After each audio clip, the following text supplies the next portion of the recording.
acho que o Renato Gaúcho também, além de reclamar de arbitragem, tinha que pensar nos números dele. Até o amigo lá de Porto Alegre mandou aqui um número assustador do Grêmio. Deixa eu dar uma olhadinha aqui. Olha só que coisa. Grêmio contra os 5 mais bem colocados, né, o G5. 9-1 no agregado, 2-0 em casa do Botafogo, 3-0 do Flamengo, 4-1 do Palmeiras. O time sofreu gol em todos os jogos de junho e julho. A última vez que ficou sem ser vazado foi em 31 de maio contra o Cruzeiro. Ou seja, tem mais coisas que o Renato tem que se preocupar, né? Ontem, inclusive, o primeiro gol me lembrou muito o gol do Cebolinha no Maracanã. A finalização livre do Cebolinha, a finalização livre do Eduardo. Livre. O Grêmio ele faz marcação individual. Quando uma peça sai do lugar, é um efeito dominó que deixa sempre o time muito exposto. E o outro gol foi um erro terrível do nosso King Naldo, Reinaldo, né? Que a torcida de São Paulo não sente muita saudade, estava sendo muito elogiado, mas o Renato recuperou. O erro de passe dele na origem é um negócio assim assustador. Ele arma um ataque do Botafogo e aí o Botafogo aproveita muito bem, faz 2-0 e mata logo o jogo. Então tem mais coisas para se falar. Quando se fala só de arbitragem, você acaba ofuscando ou tentando ofuscar com uma grande cortina de fumaça os problemas das equipes. É o caso do Grêmio. O Grêmio, eu vou dizer mais, o Grêmio gera muita situação de perigo, foi assim em vários jogos ontem também, porque tem um cara no ataque que mesmo Gambetta ali, se o tiro do que for, ele faz muita diferença, que é o Soares. Tudo passa pelo cara. É assustador, assim, como ele faz diferença.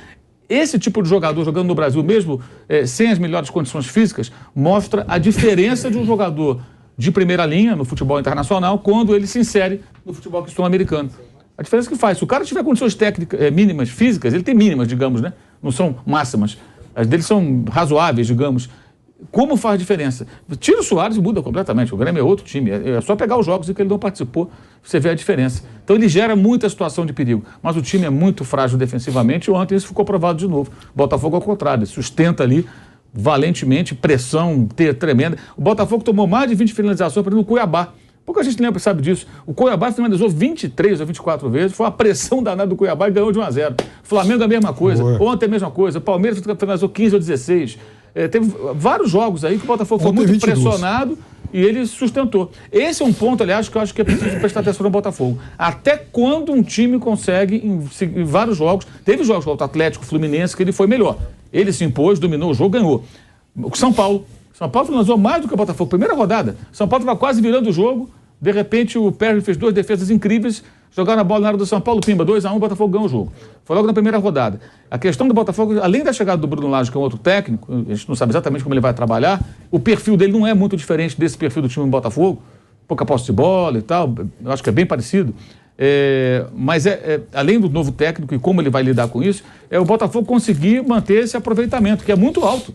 Você sofrer pressão de diferentes jogos, diferentes adversários, não tomar o gol e ser tão letal, aproveitando as oportunidades que surgem. Até quando você vai manter isso? Essa acho que é a grande interrogação. E se eu fosse botafoguense, quarta-feira, eu ia torcer muito pro Flamengo contra o Atlético, ia torcer demais pelo Palmeiras contra o São Paulo e pra caramba também pelo Grêmio contra o Bahia.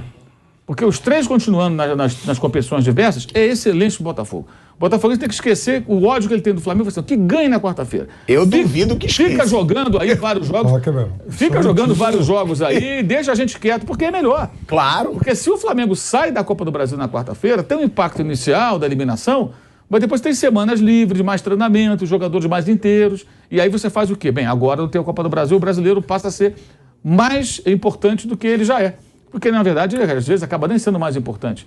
Então, para o Botafogo, acho que é ótimo se esses times ficarem nas diferentes competições. Mas conhecendo, a gente sabe que não vai torcer nunca para o Flamengo passar, né? Não, claro que não. Mas assim, se o Flamengo passar, ele não tem que lamentar.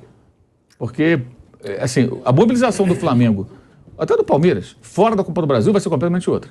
Pode esquecer. Muda tudo. Completamente outra. Não vai poupar time em jogo nenhum, porque vão ser 2 competições afastadas. Exato. Né? E você estando eliminado da Copa do Brasil, você fica meio que forçado a ir bem no brasileiro. Porque vai haver uma cobrança. Você já foi fora daqui, e agora? E a Libertadores, você vê, Libertadores é um torneio que você vai ter jogo só em agosto, gente. Um mês sem jogo, então você tem um intervalo muito longo, e é eliminatório. Você pode cair também a qualquer momento.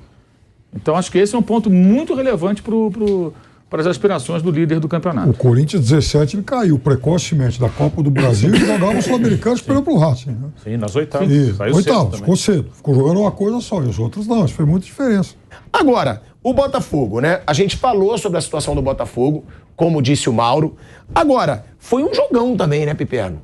Foi um baita jogo, o Grêmio e Botafogo, onde o Botafogo aí se distanciou de vez na liderança do Brasileiro e colocou o Flamengo na vice-liderança. O Botafogo faz uma campanha espetacular, aproveitamento de 85%, inacreditável, até mesmo se a gente considerar o começo de ano que o Botafogo teve.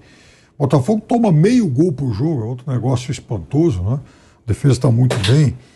E não trouxe vários jogadores de bom nível, nenhum super craque, nenhum jogador que você fala, puxa vida, esse cara me provoca suspiros, queria ir no meu time, pelo menos 3 meses atrás era assim.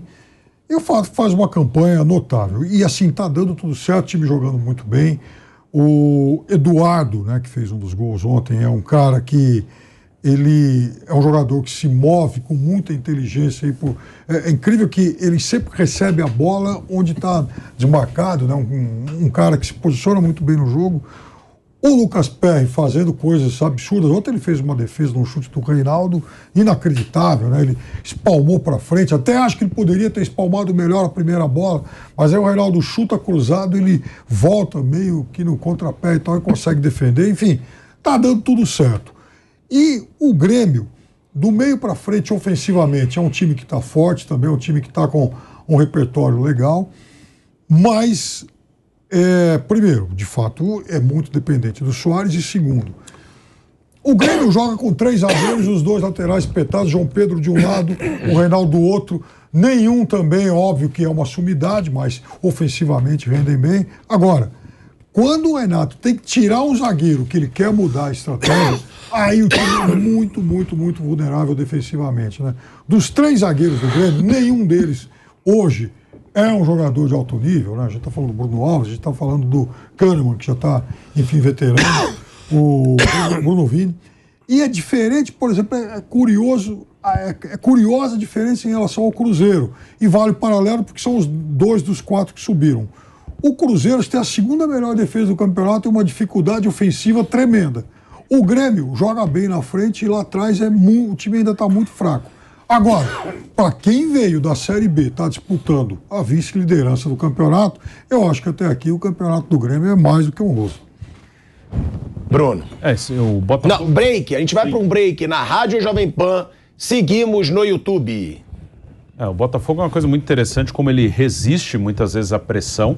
Isso aí não é fácil de manter por tanto tempo. O Botafogo resiste muito também pelo seu goleiro, que tá muito bem, que é o Lucas Perry. A dupla de zaga é muito boa, o Adrielson e o Cuesta. Então o Botafogo muitas vezes é pressionado e resiste a isso. Não é um time que fica todo atrás. Alguns têm essa análise, eu discordo. É um time que joga, que é um time que tenta jogar. Ontem até dividiu a posse de bola com o Grêmio. Não foi um time que entregou a bola para o Grêmio e tomou pressão. O Grêmio até teve mais oportunidades, mais finalizações, porque estava em casa, precisava ganhar o jogo, estava atrás na tabela, tinha que tirar uma diferença. Mas o Botafogo defende muito bem a sua área e tem sido muito eficiente nas finalizações. Não é um time que cria tantas oportunidades. Ele tem aproveitado bem, seja com o Tiquinho Soares, com o Eduardo, concordo com o Piperno, o Eduardo é muito bom. E os jogadores de lado muito fortes, de velocidade. Isso o Botafogo foi muito bem no mercado, porque tem um monte de time que procura jogador de velocidade de lado, porque é o tipo de jogador que o Brasil mais vende. Então, às vezes, até o Brasil revela esses jogadores, mas vende muito rápido. Aí os times ficam com essa posição carente. O Botafogo foi buscar uns caras que estavam em mercados alternativos. O Júnior Santos, ele fez boa parte da carreira dele no futebol japonês.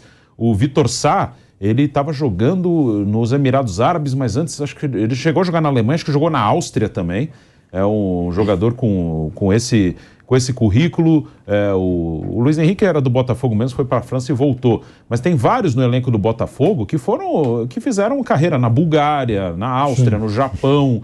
Então eles Emirados Árabes. O Eduardo mesmo ficou muito tempo na Arábia Saudita. Então o Botafogo foi buscar jogadores em mercados alternativos e esses caras estão dando conta, né? Porque é difícil um jogador que está bem na Europa, você não vai trazer.